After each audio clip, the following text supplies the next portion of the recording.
سلامونه نیکې هیلې فتوه مسلمانان د حج ته له تګ څخه بایکاټ اعلان کړی د ویډیو شریکېدو څخه مخکې که زموږ یوټیوب چینل مو نه وي سبسکرایب کړی همدا اوس در سره پښتو ټاپ ټي وي سبسکرایب ورسره خوا کې د ګونګړي نشان ووهئ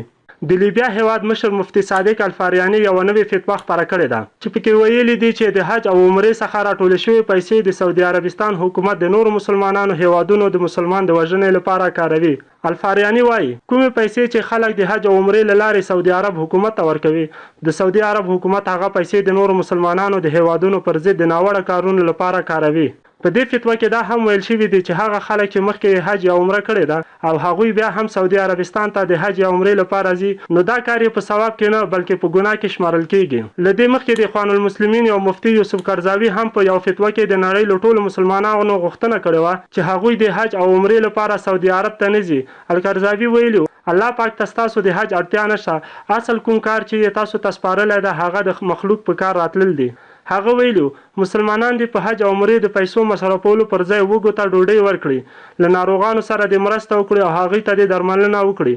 او د بېکوره خلکو لپاره د کورونه جوړ کړي ځکه الله پاک په نزد د پیسو په دا ډول کارول له حج او عمرې څخه ډیر بهتر دي هغه زیاته کړې وه د نورو انسانانو سره مرسته به تاسو ته د کعبې شاوخوا له طواف څخه زیات سکون درکړي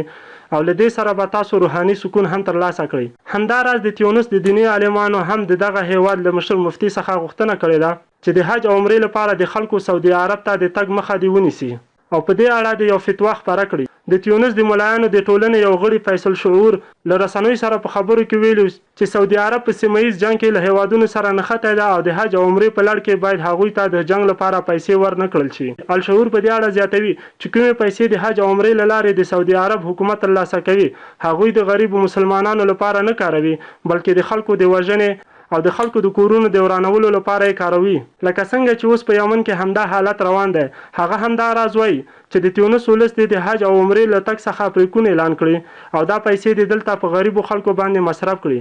او د دې سره د مرستو چې له لوږې او له نورو ستونزو څخه خلاص شي د ویډیو په اړه خپل نظرونه په کمنټ کې پرېږدئ ویډیو د سره حتما لایک او شیر کړئ